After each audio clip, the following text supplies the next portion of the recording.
Rikári vlog, szevasztok, körbetekintőzni megyünk, és igazából most ne kattintsatok el attól, hogy őszinte leszek.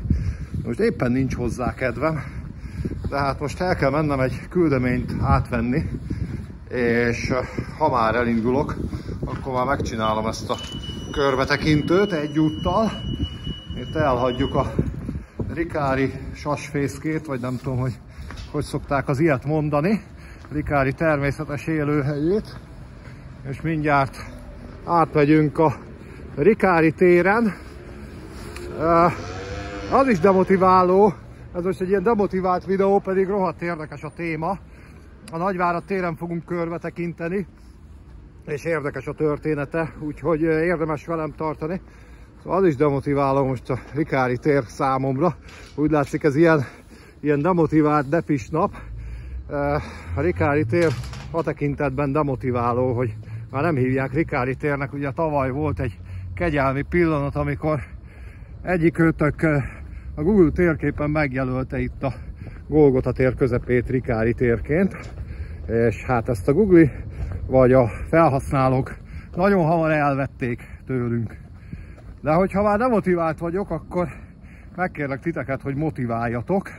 Az is motivál, ha megírjátok, hogy milyen fasz a gyerek vagy Rikári, tehát egy ilyen virtuális válveregetés is nagyon jó motiváció.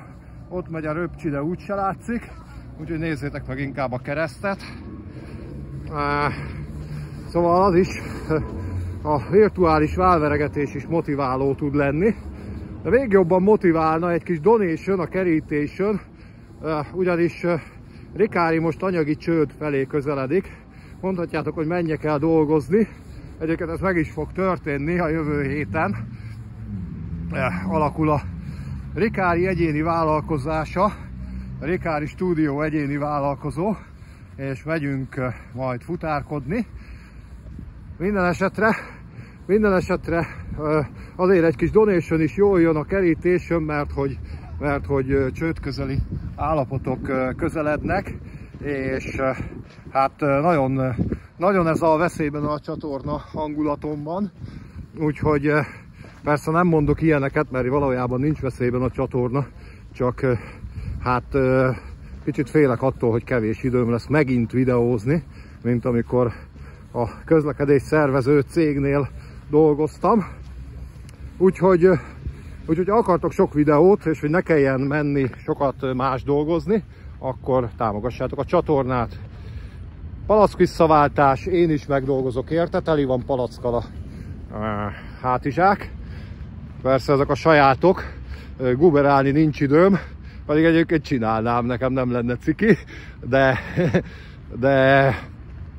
de nincs rá időm. És a palack visszaváltáson kívül ott a Revolut, a PayPal, a szuperköszönet, és amikor live meg bemutató van, akkor pedig tudtok egymásnak ajándékozni csatornatagságot, ami azért rohadt jó, mert ugye nem csak a csatornát támogatjátok, hanem tulajdonképpen egymást is megajándékozzátok vele. Na ennyit erről, nem akarom megkapni, hogy Koldus Rikári meg ilyenek, bár úgyis megfogom, bár nekem ugye nem annyira vannak trolljaim. Minden esetre, mint a Rikári téren áthaladva, ezt el akartam mondani, és akkor már nem is állítom le a felvételt. Itt vannak sorban a csomagautomaták. Van itt azt mondja 1, 2, 3, 4 féle, és nekünk az kell, az a piros. Na és akkor próbáljuk meg.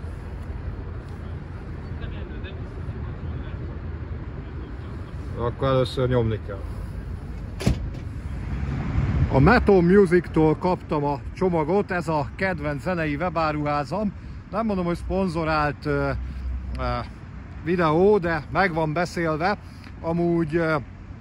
Amúgy mindjárt mutatom, hogy egy DVD-t rendeltem, és innen szoktam rendelni egyébként, ha néha ilyesmi kell, ami emlékezetes, vagy ami fontos, azt meg szoktam ilyen hordozón is rendelni. Ez egy nagyon jó kis webáruház, és hát a fő profiljuk az egyébként a metal volt, de most már mindenféle zenét forgalmaznak, ilyen sok ezres lista van, de lehet, hogy most már sok tízezres, már nem is tudom. Egy ilyen vérmókus, aki tartja a koponyát, a halálfejet, ilyen kicsit ilyen metálos vérmókus az emblémájuk, és akkor mindjárt megmutatom, hogy mit rendeltem.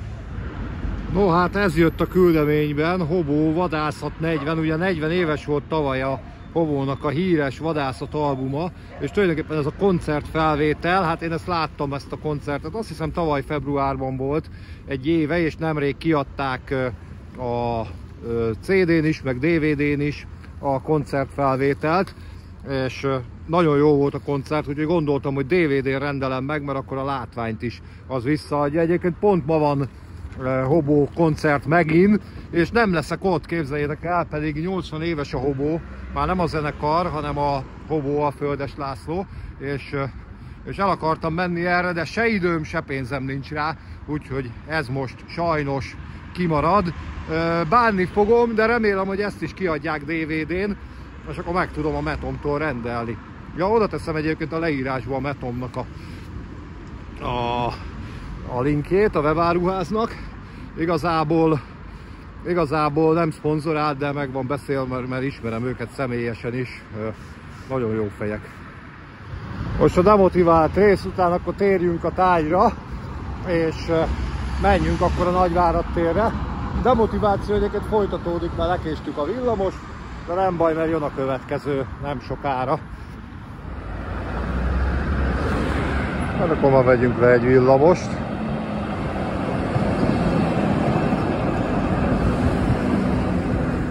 Ezer éve jár már itt villamos, meg előtte azt hiszem lóvasút is járt, de az 1000 éve az inkább 100 valamennyi. Amúgy a 19. század végén itt volt, itt az Orci úton fogunk most haladni, két megállót a Nagyvárad térhez, és a 19. század végén itt volt a városnak a széle. Ugye a Rákóczi teres videóban meséltük, hogy a 19. század elején még ott volt,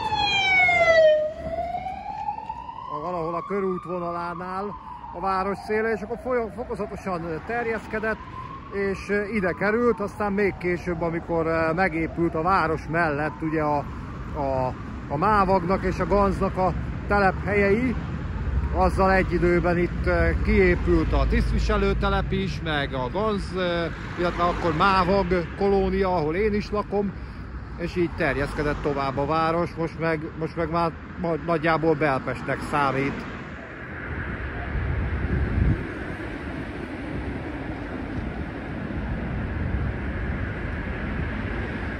Egyébként a régi Pestnek itt volt, ez az út volt a határa, amikor még nem volt Budapest 1873 előtt. Aztán amikor Budapest lett, akkor kijjebb tolták, hozzákerült Kőbánya, meg ilyenek. És hívhatnák határútnak is, de nem így hívják.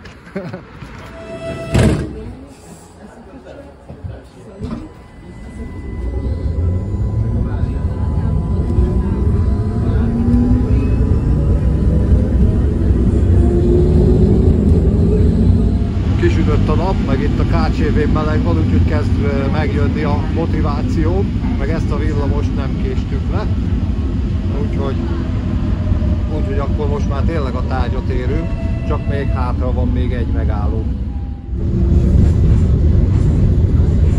Nyugodtan írjátok meg, hogyha unjátok az ilyen villamosról, meg buszról leszállós titteket.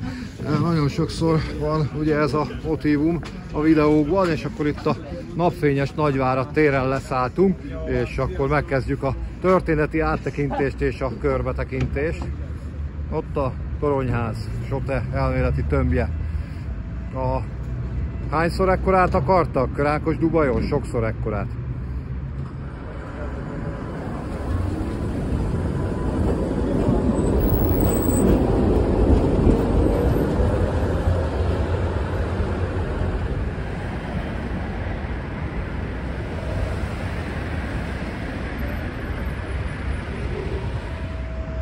Mint mondtuk, a 19. század második felére már idáig tartott a város, és egyébként például az 1880-as években itt lóvasút közlekedett, és az úgy történt, hogy itt, ahol a hannoveri villamos jön, a illetve most még áll, mert piros a lámpa, de ahonnan a hannoveri villamos jön, a 24-es, ugye az Orci úton, innen jött a lóvasút, és fogta magát, és egyszerűen bekanyarodott ide az Üllői útra, a városközpont felé. Egyébként, mint mondtuk, akkor itt volt a város határa, ott a nagy épület helyén, annak idején vámház is állt, és ugye vámot szedtek a város határában. Ugye az a nagy épület az csak később épült, egyébként később annak az épületnek a helyén egy tér volt, és azt Mihálkovics térnek hívták, akkor még a Nagyvárad tér elnevezés nem létezett. Egyébként viszont létezett Nagyváradon egy Budapest tér, ami egyébként a mai napig is megvan, csak éppen már nem Budapestről van elnevezve, és mondhatnánk, hogy a Nagyvárad térnek a testvértere a Budapest tér, de soha nem létezett a kettő egyszerre, mert hogy Trianon után, amikor Nagyvárad Romániához került, akkor Nagyváradon a Budapest teret egészen egyszerűen átnevezték Bukarest térre. A Nagyvárad tér meg akkor kapta a nevét, amikor Trianon után ugye divat volt a határon túli elcsatolt területekről mindenféle dolgot, például közterületeket elnevezni, és talán valamikor a 30-as években lett ez a tér Nagyvárad tér. Egészen pontosan 1940-ből származik a Nagyvárad tér elnevezés. Itt a sarkon egyébként, ugye most Campus térnek hívják ezt az oldalt, és ugye a Nemzeti Közszolgálati Egyetemnek az épülete látható, de mögötte van egyébként szintén, ha jól tudom, ehhez az intézményhez tartozó Ludovika, és tulajdonképpen annak a területe volt itt, szemben pedig, ahol most a Sote van, ott már a 19. század közepe felé először barakkórházak voltak, katonai barakkórházak, aztán pedig itt a mai Heimpál gyermekkórház és a Sote helyén katonai kórház létesült. Egyébként érdekesség, hogy itt, hát akkor még ugye nem volt Nagyvárad tér, és Ludovikának hívták a végállomást, de itt egy vasútállomás volt, méghozzá egy kisvasút állomás egy rövid ideig. 1887-ben létesült az 50-es villamosnak az őse, ami egy keskeny nyomközű vasút volt, egy 760-as nyomtávú, 760 mm-es nyomtávú, olyan, mint amilyenekkel ma az erdőben utazunk kirándulni, és innen a térről, hiszen idáig járt ki a lóvasút, és innen a térről lehetett kisvasúttal, gőzmozdonyos kisvasúttal tovább közlekedni Kispest és Pest-Lőrinc felé, Pest-Szent-Lőrinc felé. Hát akkor azok még ugye bőven nem tartoztak Budapesthez, és tulajdonképpen kis községek voltak, nem érték el a mai kiterjedésüket, nem is odáig járt ez a vasút, meg aztán később a villamos, ahova mostanság, ugye, ahogy az csak később történt meg. A Nagyburma vasútról szóló videóban beszéltünk is róla, hogy valamikor a 20-as években hosszabbították meg a mai végpontjáig a villamost. Hát a kisvasút korában beljebb, ha jól tudom, akkor a Szarvascsárdáig közlekedett. 13 évig állt fenn ez az állapot, mert hogy a századfordulón 1900-ban a kisvasutat átépítették villamosra, és ekkor a vágányokat is átépítették, normál nyomközű lett. Egyébként külön társaság volt, Budapest-Szent-Lőrinci villamos vasút, BLVV, és külön járműállománya volt, és sokáig egyébként, amikor már beszkárt volt, és a különböző magántársaságok többnyire egyesültek, egy darabig a BLVV még hivatalosan külön társaságba számított, de hát aztán az is betagozódott a Beszkártba. De menjünk körbe, mielőtt lemenne a nap. Most még ott a térnek az a fele elég szépen napos, elég szépen megsüti a nap. Itt egy kis káosz a Mobi ponton, ugye a rollerek és a biciklik szét vannak szórva. A kampusznak az épülete, illetve két kampusznak az épületét is látjuk most. Ugye jobbra a Sote, balra a Közszolgálati Egyetem, és egyébként annak idején egészen idáig tartott az Orci kert, most az egy kicsit hátrébb szorult ennek a kampusznak a megépítésével. ott a háttérben látszik a régi Ludovika épület. Most oda nem megyünk el, de majd ott is fogunk egyszer körbetekintőzni, illetve egy videóban már jártunk arra, úgyhogy azt a videót is megnézhetitek, és akkor áthaladunk most a túloldalra addig, amíg ilyen szép napos az idő.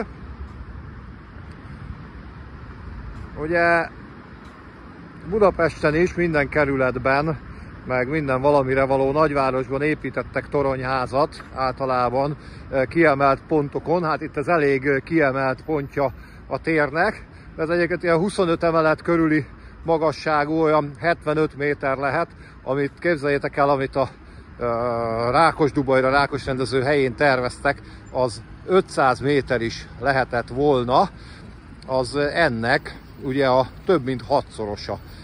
Úgyhogy azért nem tudom, hogy néznek ki az Budapesten, főleg a Hősök tere mögött. Közben itt érkezik a 24-es. Ilyenkor hétvégén 4 kocsi megy rajta, 2 KCV, meg 2 hannoveri. Ugye az utóbbi években már gyalog is át lehet kelni itt a Nagyvárad téren, legalábbis a tér 4 sarka közül 3 oldalon. Úgyhogy ez nagyon dicséretes. Igazából akkor kell csak lemenni, hogyha lent van dolgunk.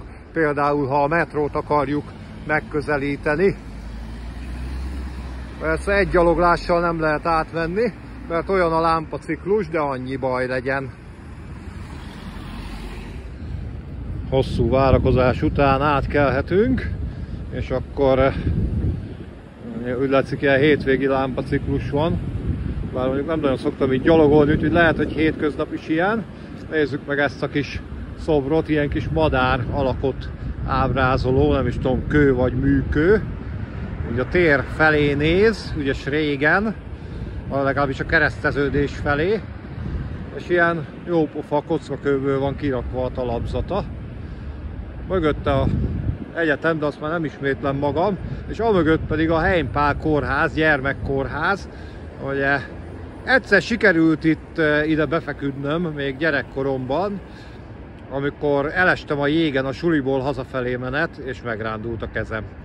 És rohadtul fájt, azt hitték, hogy el van törve, behoztak ide, megröntgeneztek, és akkor mondták, hogy csak rándulás, de azért begipszelték, és itt kellett feküdni egy jó pár napot, és emlékszem, hogy elég kellemet, azt hiszem itt volt az, mert itt voltam kórházban, meg amikor a szememet műtötték, azt hiszem itt volt az, hogy amikor már hazaengedtek, akkor megkérdezték, hogy voltam-e nagy WC-n, és mondom, hogy és nem voltam, valamiért nem kellett, nem tudom, vagy azért, mert nem mozgatta meg a bélésemet annyira a kórházi koszt, vagy izgultam, vagy nem tudom, hogy mi volt, és azt mondták, hogy addig nem mehetek haza, amíg nem megyek el, és én ilyen őszinte gyerek voltam, kimentem a WC-re, ott ültem egy nem tudom mennyit, nagyon sokat, és addig nyomtam, amíg ki nem jött valami, de hogy ne kelljen azt hazudni, hogy volt, de nagyon kicsi jött, és mondtam, hogy persze volt, és akkor hazaengedtek. Hát bocsánat, hogy itt most a székletemről értekezek, de ez egy ilyen gyerekkori történet, és így hirtelen tűzhányóként előtört belőlem, el kellett mesélni. Egyébként itt a szobornak a talapzatára, ebbe a kis ilyen márványszerű valamibe, amin tükröződik a nap, tök jól néz ki, ebben az van írva, hogy béke, meg hogy peace, nem, paice, vagy valami ilyesmi, de mindegy, a béke az béke, akkor nem angolul van, valami más nyelven, amin én nem tudok. Nem mintha angolul olyan nagyon jól tudnék, úgyhogy ezek szerint akkor ez egy békegalamb, de mindjárt megnézzük a köztérképen, hogy mit tudhatunk erről a szoborról.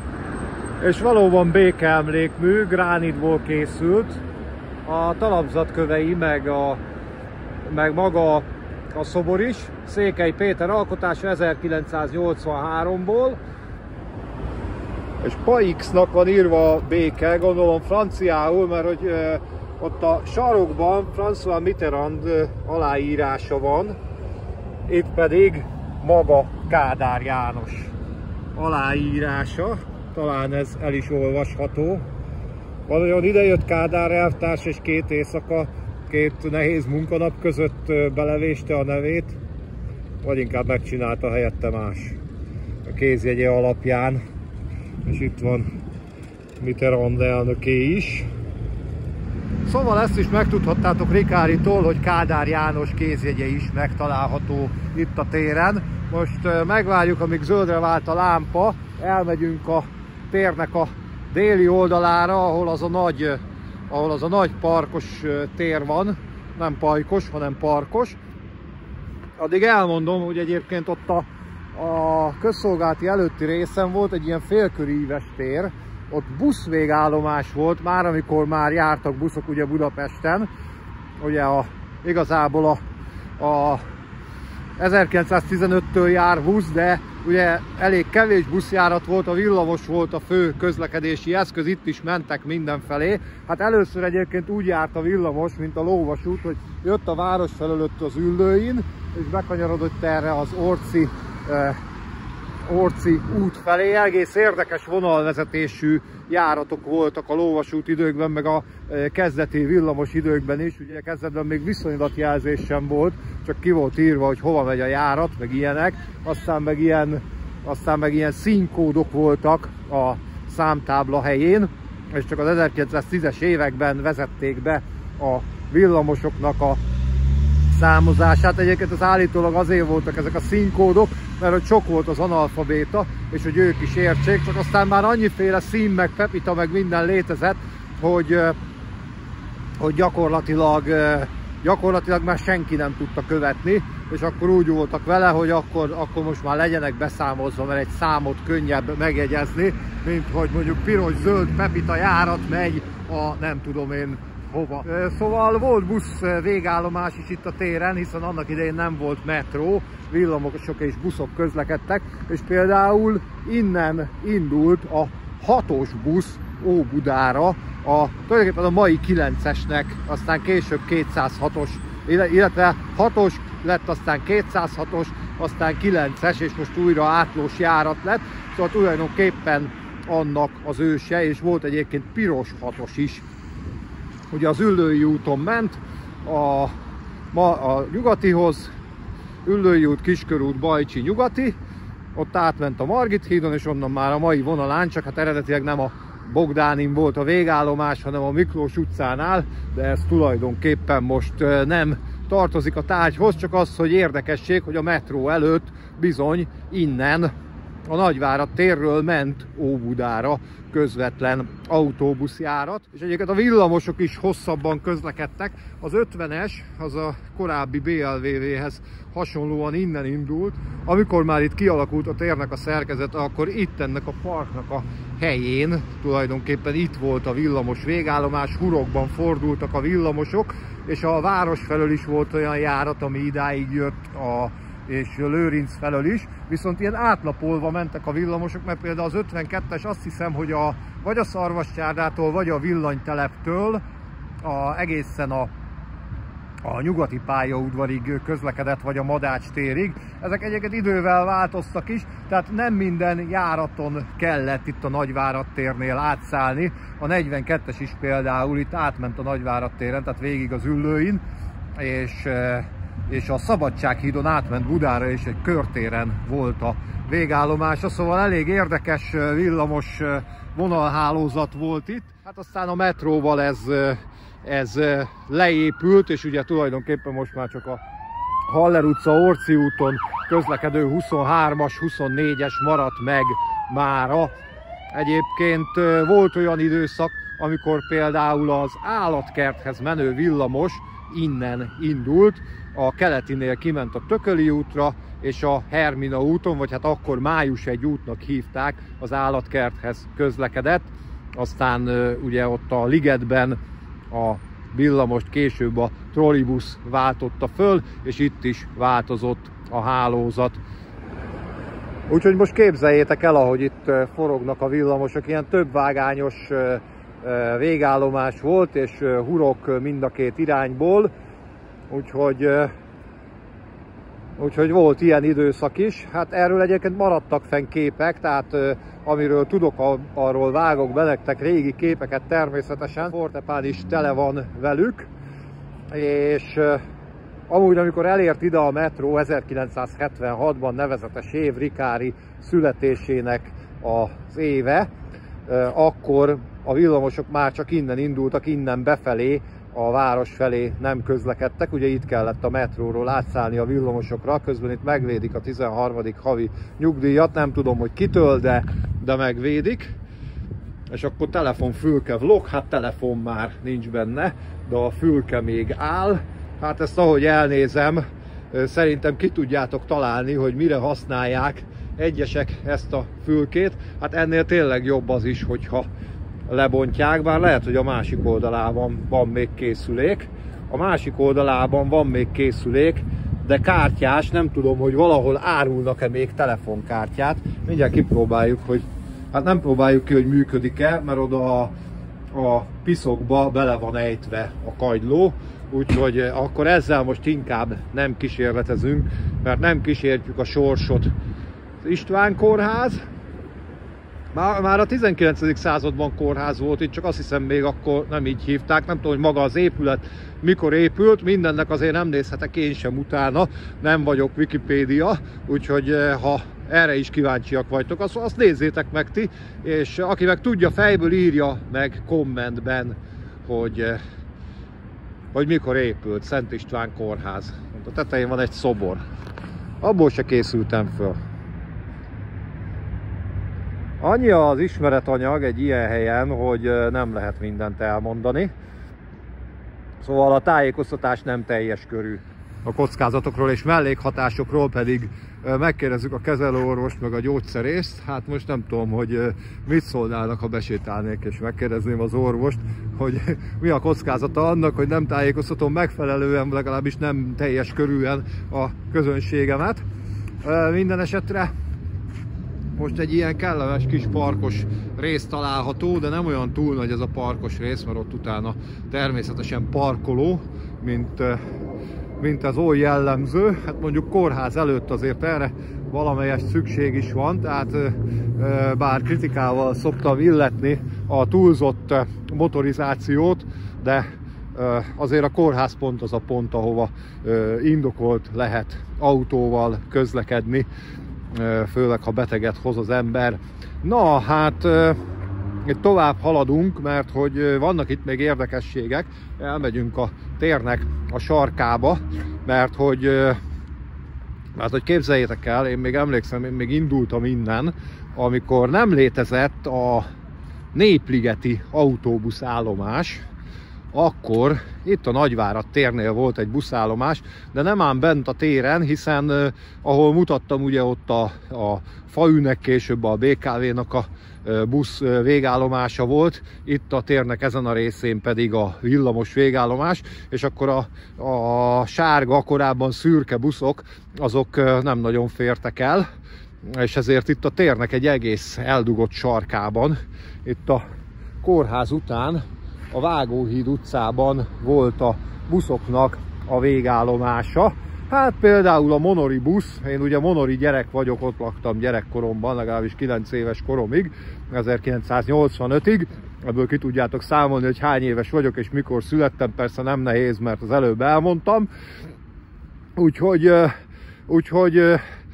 a Monori busz az innen indult, a 2200-as menetrendi mező, ami megfelelt a Monor irányító számának, ilyen egyezések voltak megfigyelhetők, hogy Ricciari egy kicsit ilyen, hát nem mondom számmisztikának, de így a számok világába is elmerüljön. Ez véletlen egyezés, mert hogy azért a legtöbb helyen az irányítószám és a busz menetrendi mezőszáma nem egyezik. Ma már nem tudom, hogy hanyas busz megy Monorra. Ma már ugye a 3 számjegyű vonalszámok vannak, ugye a nem tudom, 300-astól 899-ig ugye a volánjáratoknak. Hát nem megyek már át, mert villog a lámpa, mindjárt átmegyünk, és akkor mesélek még. Át is jöttünk, szóval itt volt a buszvégállomás, valahol itt álltak a buszok itt a szélső sávban, és volt egy ilyen végállomás épület is, kis tartózkodóval, pénztárral, nem sok busz fért el, 3 vagy 4 kocsiállás lehetett, és főleg az ilyen 4-es út felé menő buszok indultak innen, vecsés, monor, ilyenek. És ha már itt a buszokról beszéltünk, ilyen 280-asok jártak főleg.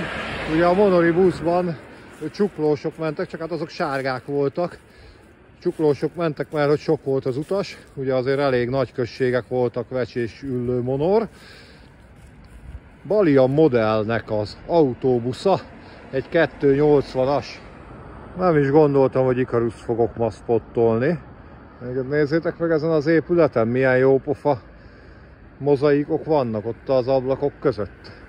Mi ez, valami óvoda vagy? Nem tudom. De nagyon jól néz ki. Na hát köszönjük a Balian modellnek, hogy kiállította ide ezt a buszt, és meg tudtuk tekinteni. Mi pedig visszatérünk akkor a témánkhoz, a Nagyvárad térhez.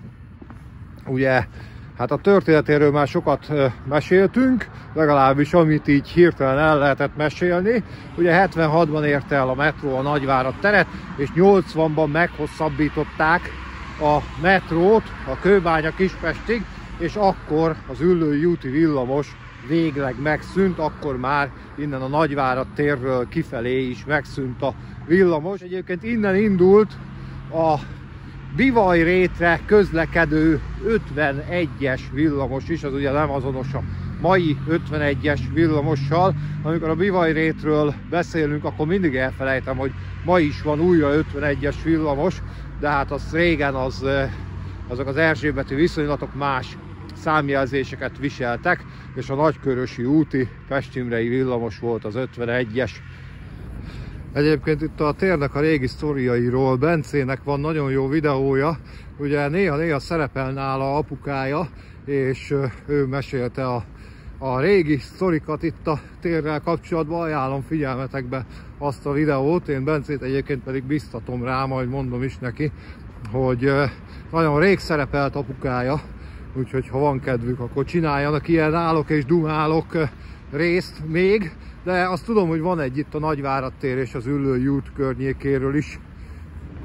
És mivel elkövettem azt a hibát, hogy nem hoztam powerbankot és nincs kedvem hazaugrani, ezért rövidebbre vesszük most a videót. Igazából a nagyon fontos dolgokat elmondtam, de a metróban még nem voltunk, úgyhogy lemegyünk most oda, akadálymentesen megpróbáljuk a metrót megközelíteni.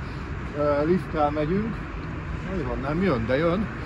Lifttel megyünk, nem tudom, hogy ez lemegy a metróig, vagy át kell szállni, mindjárt ki fog derülni. Beszállunk itt az üvegfülkébe. Tudjátok, a szokásos, hogy az a rossz az üvegliftben, hogy egyszerre lehet klausztrofóbiád és tériszonyod. Mivel beton az akna mind a két irányból, ezért itt nincs tériszonyunk. Hát csak az aluljáról szintig tudtunk a lifttel lejönni, tehát hogyha akadálymentesen akarjátok a metrót megközelíteni, akkor bizony át kell szállni. De ha már lejöttünk, akkor körbetekintőzzünk egy röpke pillanatra itt az aluljáróban is. Ugye a metró az fel lett pár évvel ezelőtt újítva, az aluljáró az nem. Minden irányba föl lehet menni, ugye két sarkán a térnek van lift is, ugye az egyikkel jöttünk le, és akkor itt pedig a metró bejárat, itt már ugye a metró az pár éve megújult, és régen két ilyen galériás metróállomás volt, ugye ez a Nagyvárad tér és a másik a Lehel tér. A Lehel téren tulajdonképpen ezt a galériás kialakítást megszüntették, itt tulajdonképpen megmaradt, de a régi dizájn az eltűnt, ugye itt ilyen zöldes színvilág volt, most meg átvette ezt a hát nem mondjuk, hogy a jelenlegi kormánypárt színe, mert szerintem nem azért lett ilyen színű, de ugye átvette ez a szürke, narancssárga dizájnelem, és igen, el kell jönni ide hátra, hogyha az akadálymentes megközelítést szeretnénk. Ott vannak a liftek, közben pedig érkezik a metró.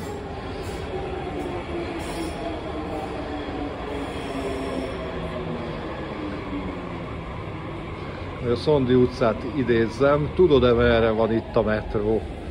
Én már nagyon várom az új Szondi utca részt.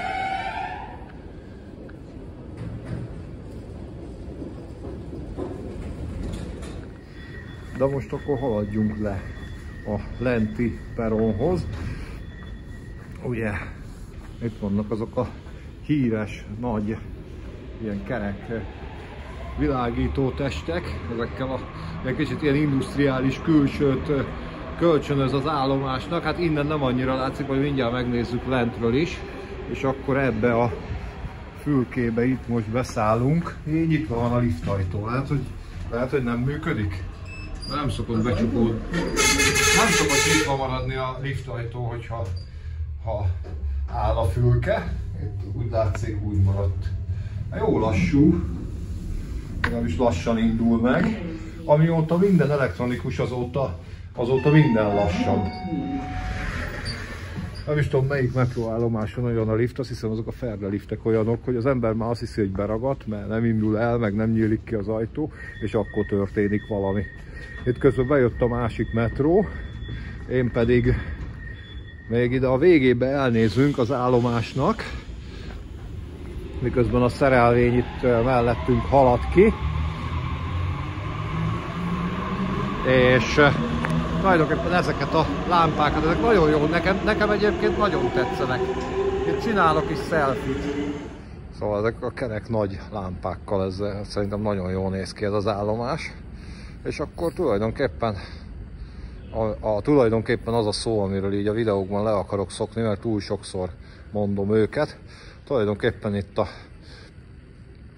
a metróállomás körbetekintővel én azt hiszem, hogy el is jött a búcsú ideje, a videó végének az ideje. Leültem ide a padra elbúcsúzni, ezek ilyen műkő padok, és elég hidegek. Amúgy tök jó, mert tartós anyag, de pont a színénél fogva egy kicsit ilyen nagyon hamar koszolódós, és elég hideg az érzete, amikor leül rá az ember, tehát e tekintetben a retro műanyag székek azok jobbak voltak.